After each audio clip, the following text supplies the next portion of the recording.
В этом году впервые за парты в Ингушетии сядут более 7 тысяч малышей. В гимназии «Марем», которая в этом году открылась после капитального ремонта, их на порядок меньше – около 100 ребят.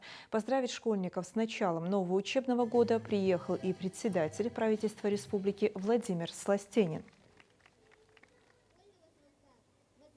Уважаемые педагоги, уважаемые родители, разрешите от имени главы республики Ингушетия Калиматова Махмуда Альвара Шариповича поздравить вас с этим праздником.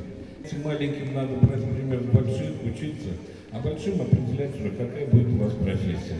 Еще ко всем просьба великая. Знаете, эту школу построили на деньги нашего спонсора Михаила Славбековича Гуцериева. И в этом году произведен капитальный ремонт на очень достаточно большие средства. Поэтому просьба отнестись к школе аккуратно. Вы уйдете, а еще многим последователям, кто здесь будет учиться, вам учиться.